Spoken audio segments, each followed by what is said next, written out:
students. Today I am going to start a very important topic, that is immunity. I will cover the whole topic from definition to the disorders. So this video may become a bit lengthy. I will suggest you to watch this video in two parts. After completing first part, you can take a gap of few hours or more as you feel comfortable, and then you watch the second part. Right?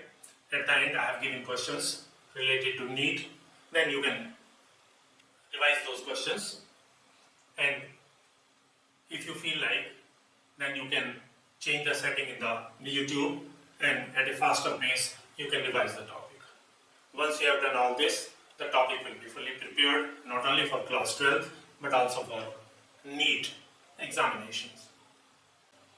So, before further ado, let's dive into the topic. I am Dr. Naran. I will cover definition and basic types of immunity, then primary and secondary immune responses, the role of B and T cells, these are the types of lymphocytes, then antigen antibodies, what are the differences and what are the function of the two, then structure and type of antibodies, then last primary and secondary lymphoid organs. This I will cover in part 1 of the video. Then in part 2 I will be taking up the topic active and passive immunity, vaccination and immunization, then immune disorders, then tissue organ transplantation. I will give you a brief account of this, transplantation or grafting of the organ, and then last I will take up NEET question starting from 2023 to 2019, 5 years questions. The first part is definition. In definition, normally it is given that immunity is a resistance against pathogen, but that is not a complete definition. A resistance against pathogen, against allergens, and against cancer development. This is immunity. This immunity is of two types, as you can see here. First is innate immunity and second is acquired immunity. These are the two fundamental types of immunity. Innate immunity is also known as a non-specific type of immunity, while acquired immunity is called a specific type of immunity. First I will take up innate immunity. Now this immunity is present by birth. And second, this is present because of genes, by virtue of genes. There are 4 different types of barriers which provide innate immunity. These barriers are: number 1, physical barriers, number 2, physiological barriers, number 3, cellular barriers, and number 4, cytokine barriers. We'll compare the 4. First, physical barrier. These barriers include skin and mucous membrane. Mucous membrane present in gastrointestinal tract, or present in respiratory tract or urinary tract. And second is skin. Skin is the fortress around our body. You know, outer covering of the skin is stratum corneum, which consists of dead cells. So there is no question of viral infection in the epithelial lining through the skin, because there are dead cells and virus don't multiply in dead cells. So pathogens and virus, they cannot enter unless there is some injury in the skin. Right? So in first case, and one thing more I can tell you about the skin. The skin is an organ like stomach, brain, kidney, heart. This is also an organ, and this is the largest organ in the body, the skin. Second, physiological barriers. Physiological barrier means a special type of secretions. For example, gastric juice. There is secretion of HCl. And this has pH 1 to 2, strongly acidic. So pathogen cannot enter into the deeper part of gastrointestinal tract.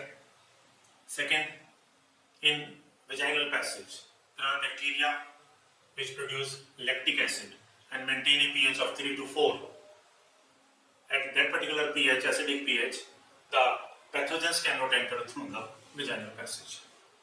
Then there are certain secretions in the body, like in eye, tears, then saliva, and then in the skin, sebum. These all have special type of enzyme called lysozymes, means enzymes which cause lysine breakdown. So they also causes the breakdown of pathogens, and in eye infection cannot occur. Similarly, in sebum, if sufficient amount of sebum is being formed, that contains lysozymes. Third type of barrier are cellular barriers. Cellular barriers means cell. They also guard the body from infection, from pathogens. These include mainly monocyte and neutrophil.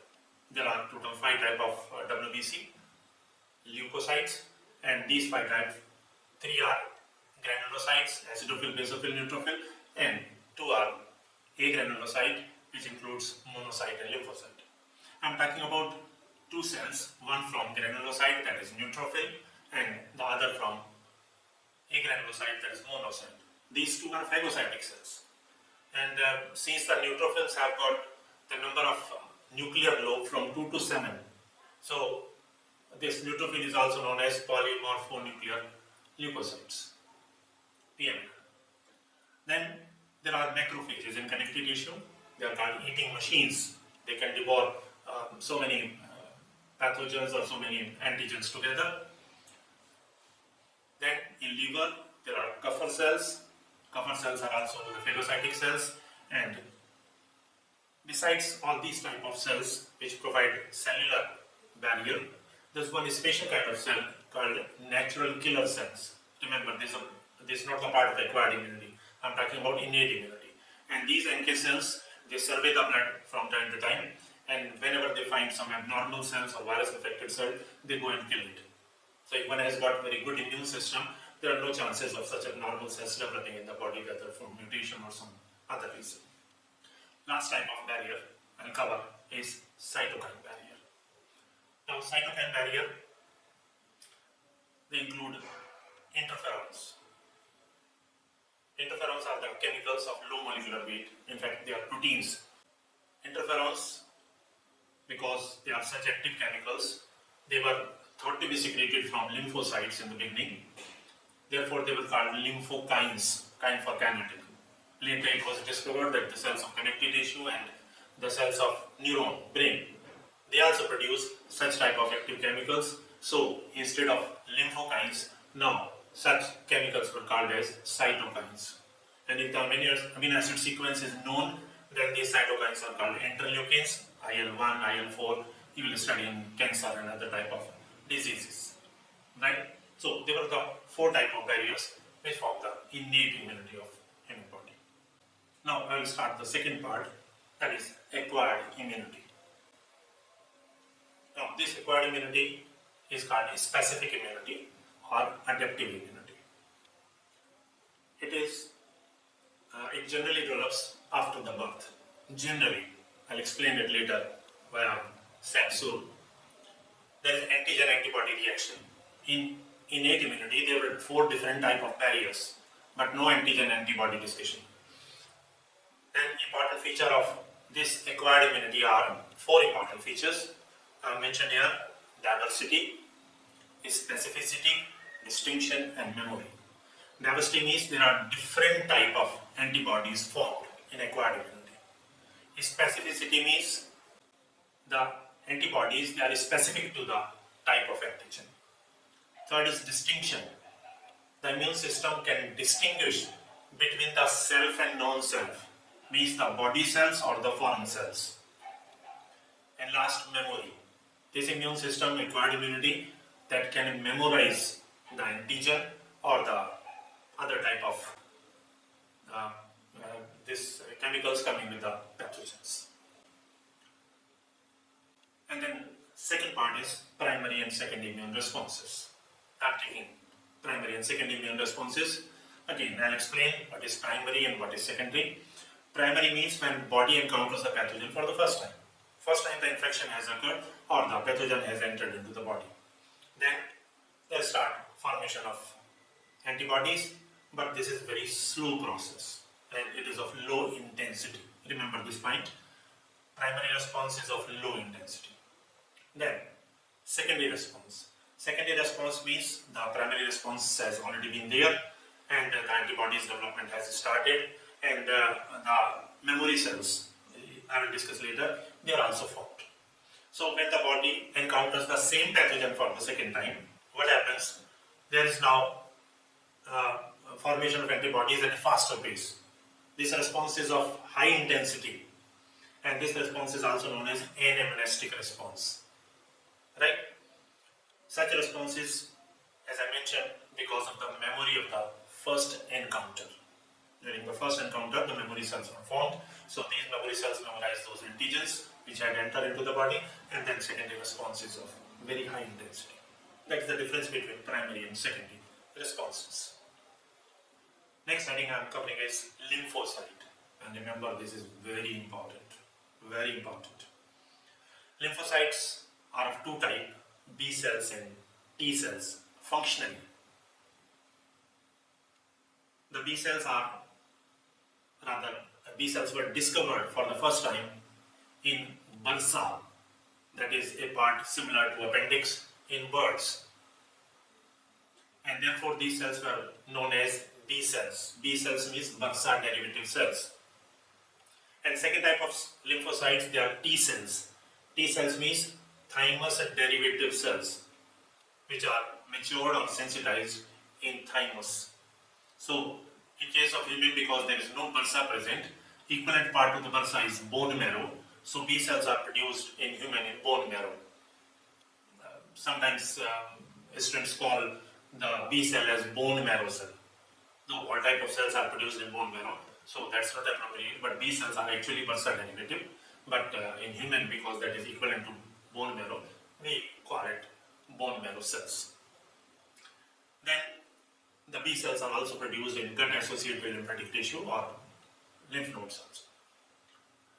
Now, the differences between B cells and T cells, that is important to understand, their function and their types. Now, lymphocytes, as I told you, B and T cells are there.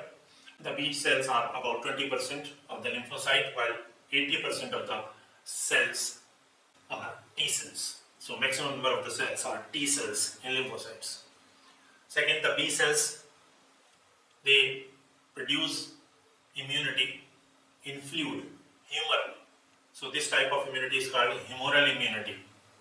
And since the B cells produce antibodies, this type of immunity can also be called as antibody-mediated immunity, AMI. That's a very important term. You get the point?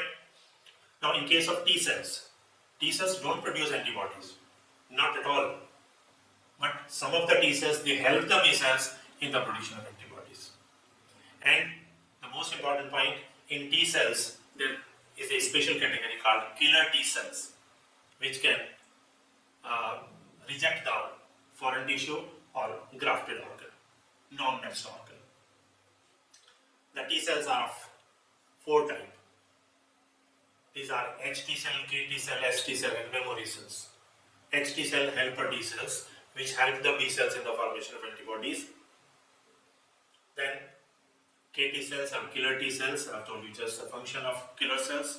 Then ST, suppressor T cells, and last memory cells. In B cells, there are only two types, plasma cells and memory cells. But here important point is that memory cells are produced from both B cells as well as T cells. You are with me now? Then, next heading I am taking, antigen and antibodies. How these two are different. You can see in the table, antigen is a acronym for antibodies generating material. That's why it's called antigen. Second, most of the antigens are protein. Though they are all macromolecules, they can be polysaccharide, they can be nucleic acid, they can be conjugated protein or other. But most of them are proteins. Then, third, one antigen binds with many antibodies because antigen is a bigger molecule and antibody is very, very small molecule. I'll explain it later. So, there is many antibodies, they bind with a single antigen. Now, I'll compare it with antibodies. Antibodies are pure proteins. They cannot be polysaccharide or nucleic acid or something else. They are pure proteins. And in proteins also, they are globulin. And in globulin also, they are only gamma globulin, not alpha and beta. Gamma globulin. And because they participate in immune system, these globulins are called immunoglobulins. So it's a term for antibodies, immunoglobulins. Then they are represented as Ig is immunoglobulin. Right? Now, in the next slide, now I am going to discuss the structure of antibody. This is also important. Each antibody is a Y-shaped molecule which contains 4 polypeptide chains. 2 bigger chains with more number of amino acid because it's pure protein, remember. And the shorter chains with only few amino acid.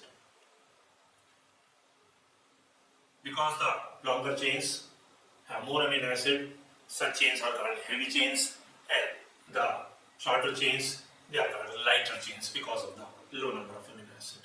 And therefore an antibody molecule is represented as H2L2.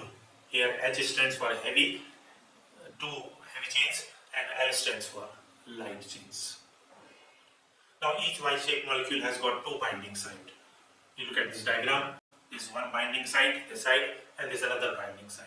And remember, this binding site includes both heavy chain and light chain, and here also it includes both heavy chain and light chain. So each binding site includes both the chains, heavy and light chains. The 2 chains, heavy and light chains, are attached by disulfide bond, SS. And here the longer chains, or what you call heavy chains, they are also attached, and heavy chain with the light chain, they are also attached to disulfide bond. Then type of antibodies. This is again important. So are you with me now? There are 4 major classes of antibodies, and these are IgA, IgM, IgE, and IgG. Ig is for immunoglobulin, and A, M, E, and G are the type of antibodies. And these can be memorized by the mnemonic game, otherwise it's difficult. And for your information, these are not English alphabets. Here G, A, M, E are Greek alphabets. G is for gamma, A for alpha, M for mu, and E for, tell me, what is E for? E for epsilon. So these are 4 major categories. There is IgD also, but it's not mentioned in NCERT. Now, few important points of these 4 types of antibodies I have mentioned. IgG are monomer, means single Y-shaped molecule with 2 binding sites. They are smallest antibodies, they are maximum in number, and they can pass through placenta. Very important. These are the antibodies which pass through placenta. Second type, IgA, are given in the same sequence, game.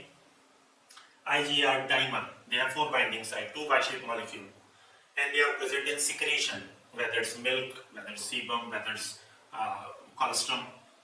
Then IgM, they are pentamer. That means 10 binding site. They are the biggest antibodies, and they are the first to be formed.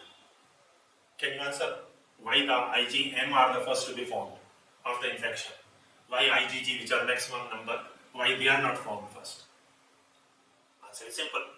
Because they have 10 binding site, so they can immobilize a number of antigens together. IgG has only 2 binding sites, that is monomer.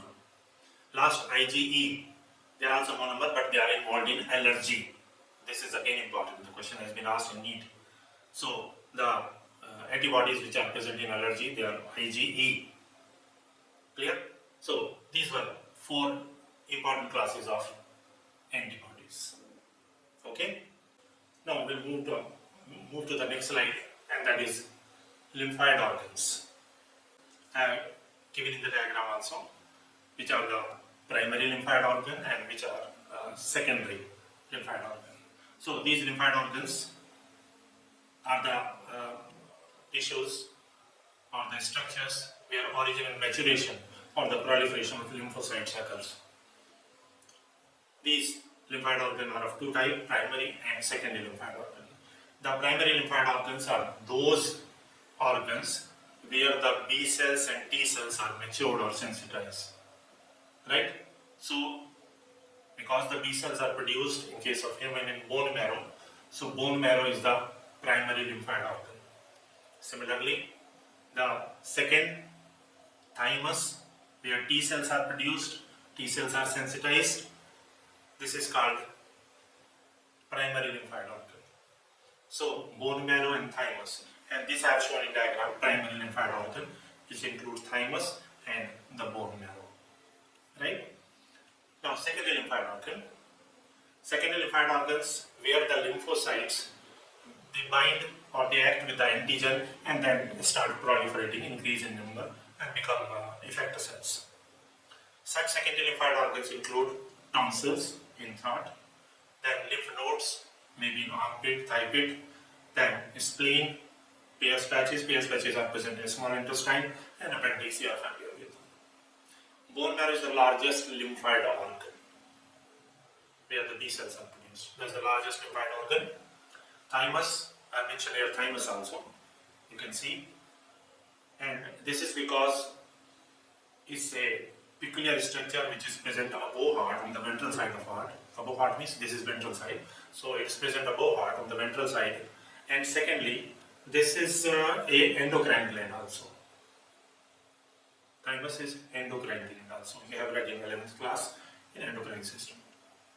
Then spleen is a bean-shaped structure and is close to fundic stomach. There are three parts of stomach we have read, and is close to fundic stomach on left side of abdominal cavity. Spleen is called as biological filter. It separates pathogens from the blood. It is also part of blood bank and graveyard of RBC. Now this is peculiar. On one side we say it is blood bank, and on the other we call it graveyard of RBC. It is called blood bank because fresh RBC, which was produced in bone marrow, red bone marrow, these RBC are stored here, so it is blood bank. But it is graveyard for those RBC which have completed their lifespan of around 120 days, and they are all worn out RBC, and they become fragile also. So when they enter into fine capillaries of the spleen, they break up and disintegrated further. This hemoglobin and these are separated. So that is called graveyard of RBC. So for worn out cells, it is graveyard of RBC. For new produced cells, it is blood bank. Last, lymphoid tissue is also located in mucosa associated region or tissue, and that is called malt. 50% the lymphoid tissue is covered in malt. Completes the first part of the video. Okay? You get the point? And now I'll take up the second part of the video. First type of immunity. What are the two different types of acquired immunity? First is active immunity, second is passive immunity. If you can recall, in primary classification, I had mentioned there are two types of immunity, innate immunity and acquired immunity. And now I am discussing the two types of acquired immunity. One is active immunity, other is passive immunity. So, let's see the differences between the two. In active immunity, this line I have marked here, underlined, because to remember, otherwise you will forget what is the difference between active and passive immunity. So in active immunity, body actively participate for producing antibodies. Means antibodies are being produced by the body itself. So body is active. In case of passive immunity, ready-made antibodies produced in some other animal, they are injected into the body. They are inoculated, they are introduced into the body. So ready-made antibodies in passive immunity, and when body is active means active immunity, and the antibodies are produced in the body. So in first type of active immunity, this can also be developed by vaccine or by dead microbe or even protein when they are introduced. Active immunity develops after the disease or after vaccination. It develops slowly. Now that's the important difference in active and passive immunity. It develops slowly, but once it has developed, it's long lasting. In passive immunity, ready-made antibodies are introduced into the body. In case of newly born child,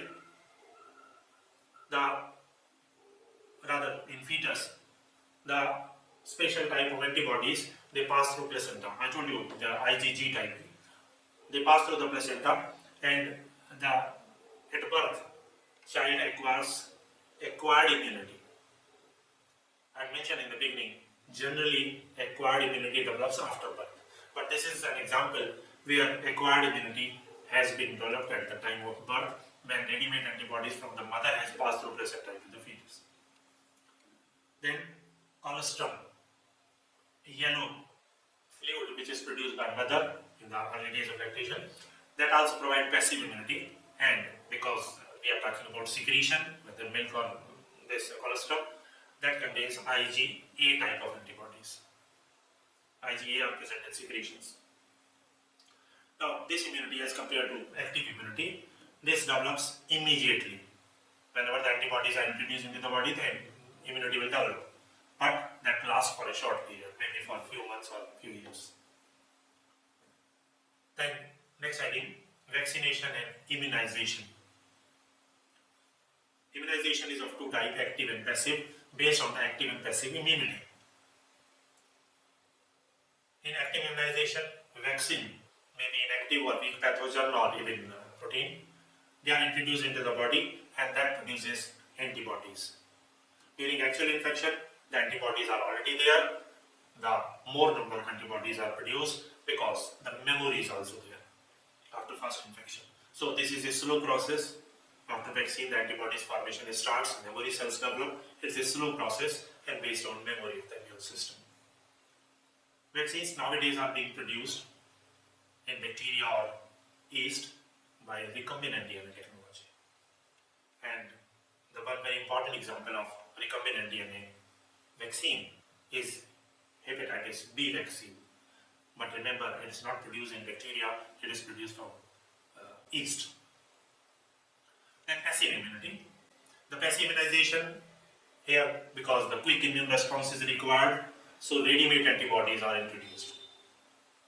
Or antitoxins, which have antibodies against the toxin, they are ready-made, they are introduced into the body. You might have heard the name antivenom. After snake bite, you can't wait for the formation of antibodies. So ready-made antibodies are introduced as antivenom. Similarly, ATS, anti-tetanus serum. Here also the serum contains antibodies against the tetanus bacteria, Clostridium tetani. So that ATS or antivenom, they directly provide the antibodies to the fluid and can fight with the venom or the antigens. So this was active and passive immunization based on active immunity and passive immunity. Now I'll take the next heading, immune disorders. Immune disorders are of three types. That's again important. Question have been asked in NEET from this part. And there are three types. One, autoimmune disorders, which we call autoimmunity. And second, I told you, is immunodeficiency disorder, like AIDS. And third, allergic or hypersensitivity disorders. First, we'll discuss autoimmune disorders. What are these and why do they develop? And what is autoimmunity also? So they develop when the immune system goes off track. It makes the mistake in identifying the self cells from the non-self. And the immune system considers some of the cells of our body as foreign cells. And definitely the KT cell will attack these cells. It is because of the wrong identification. Such type of diseases may be because of genetic makeover or some other unknown function. So here the antibodies are being produced against the organ of self, own body. And the type of cells which start killing self tissue, they are KT cells. Now, various examples have been given. First, rheumatoid arthritis. That's very important. You have read osteoarthritis and other, but rheumatoid arthritis is an autoimmune disorder. where the rheumatoid factor is formed, and that causes thickening and inflammation of the synovial membrane. In the joints, synovial fluid, and that has got out covering the synovial membrane. So there occurs inflammation. In case of chronic hepatitis, you can understand the KT cells, they start killing the hepatic cells. In chronic anemia, they start killing the RBC of the one body. They are not foreign RBC. Hashimoto disease, very peculiar after the name of Japanese scientist, Hashimoto, where the immune system mistakenly destroys the thyroid gland, on thyroid gland again. And that is also known as suicide of thyroid. That is also autoimmune disease. Multiple sclerosis. That's very important because there are three similar diseases all related to muscles: muscular dystrophy, then multiple sclerosis, and myasthenia gravis. So first I am discussing multiple sclerosis. You can remember this. I have marked multiple in red, starting M, and in sclerosis S, because here the immune system destroys myelin sheath. You can recall easily. Multiple sclerosis means myelin sheath is destroyed. So the nerve are damaged, and once nerve are damaged, the muscles will also be damaged. Myasthenia gravis, when the immune system damages or affects the neuromuscular junction between nerve and the muscles. And here also it causes fatigue, weakness, and the skeletal muscles can be paralyzed, limb muscles. Similar third term is muscular dystrophy. That is also related with the muscle. But this is not an autoimmune disorder. Muscular dystrophy is genetic disorder. Its gene is present on X chromosome. So this is genetic disorder, nothing to be related with autoimmune disorders. Then second category of immunity disorders is immunodeficiency disorder. There first I'll discuss AIDS, acquired immunodeficiency syndrome. That is because of HIV, human immunodeficiency virus. Remember here, this I is for immunodeficiency. So HIV is human immunodeficiency virus. And this virus multiplies in HT cell, helper T cells, which help the B cells in the formation of antibodies.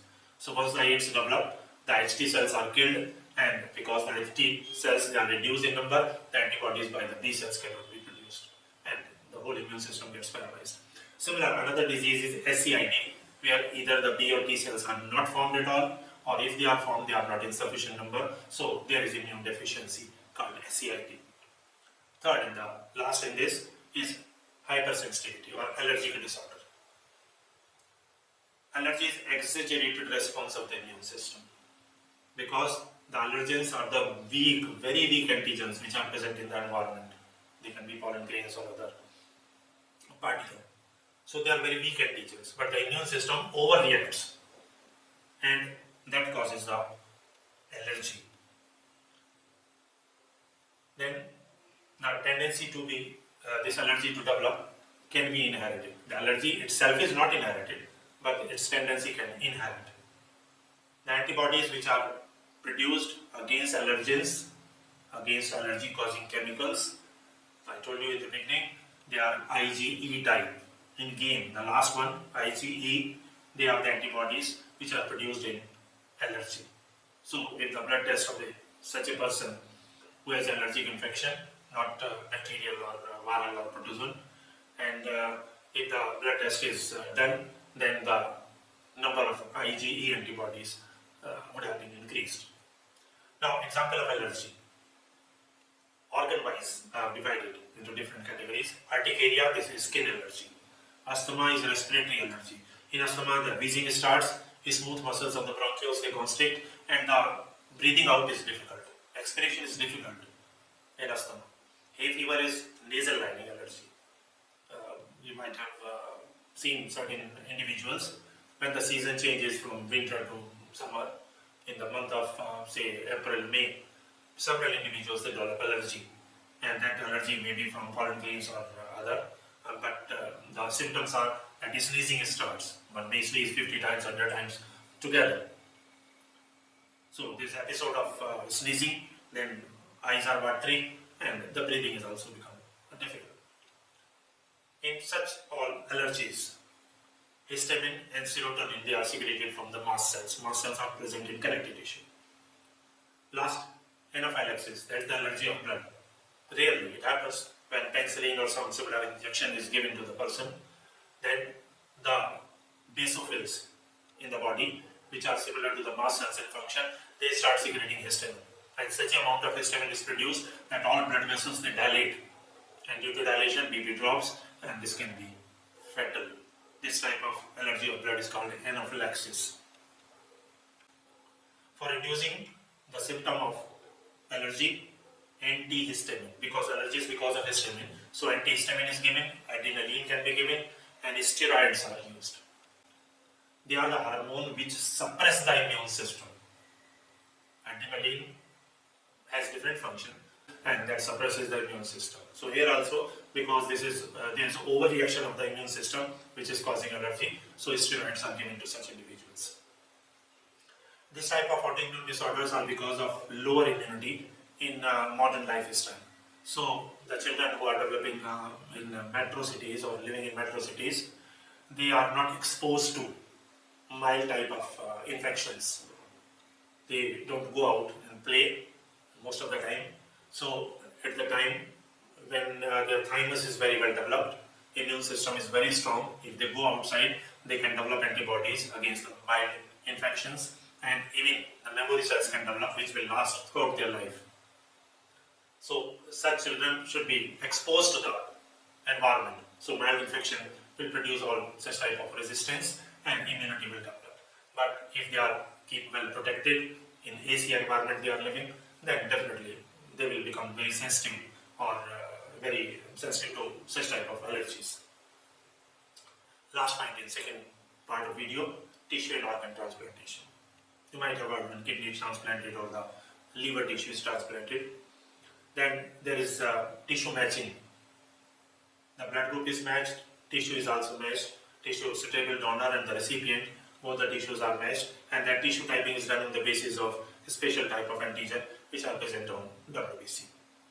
Such patients are given immunosuppressant throughout the life. Those persons who have got the grafted organ, whether kidney or liver, they are given immunosuppressant throughout the life. Can you answer me this? Try to answer this part. Why they are given immunosuppressant throughout life? The function of immunosuppressant is to suppress the immune system, because the kidney has been taken from the another individual. Therefore, the body will recognize, the body immune system will identify this as a foreign tissue, foreign cells, and will reject it, will kill the kidney cells or the liver cells, and the person will not survive. So the only answer to this is that he or she will be given immunosuppressant throughout the life. That will make the immune system low, suppressed, but there are disadvantages also. So sometimes diarrhea or any such disease may develop when strong immunity is required, and the person may be in trouble. Now, this immunity, chances of graft rejection are minimum if it is done in the same individual. Suppose the skin from the thigh is grafted on the face, then the chances will be minimum that graft will be rejected. In identical twins, although chances are few, in different individuals the chances are more, because the body's T cells will identify self and non-self, and in different species there are maximum chances of graft rejection. And this completes second part.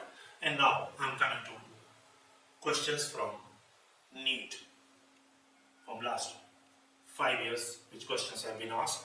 We'll answer on the basis of what we have read so far. Now, question number 1. In which blood capsules the HIV undergoes replication produces progenoviruses? I told you in the chapter that HIV multiplies in HT cells, helper T cells, also known as TH cells. So the right answer is HT cell.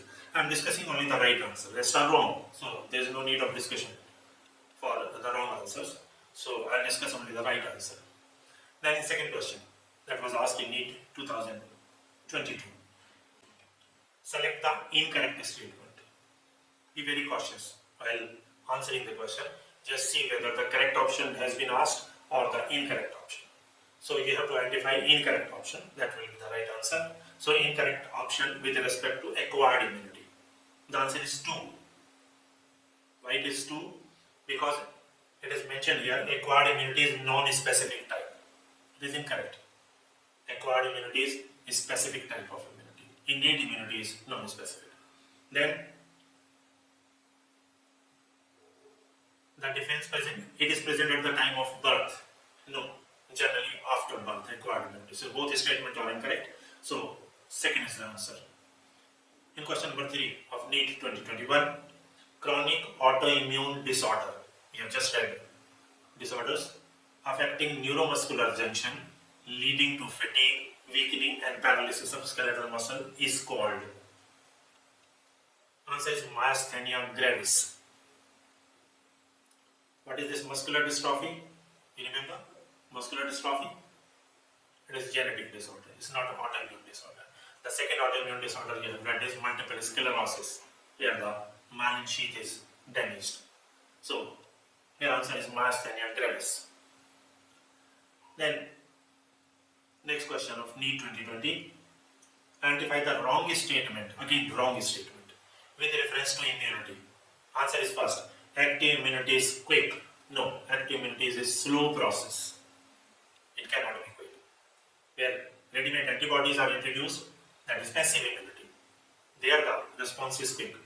So, active immunity is quick and gives full response. No. At later stage it will give full response, not in the beginning. So, it is not quick, it is slow process. So, this is wrong statement. So, first is the answer. And then last question. Colostrum, the yellowish fluid secreted by mother during the initial days of lactation, is very essential to impart immunity to the newborn infant because it contains, it contains antibodies. Which antibodies? IgA type. Let's see in the answer. No. Yes, it is given immunoglobulin. These are the globulin means antibodies and which participate in immune system. So immunoglobulin. Answer could be IgA type. If the choices were IgA, IgE, IgM and IgG, then it would have been IgE that is present in secretion. So with this, we come to the end of second part. And for details of this topic, you can consult the book Ace Biology from Disha publication, and do like and share this video. And those who have not subscribed yet, please do subscribe. Thank you very much for such a patient listening.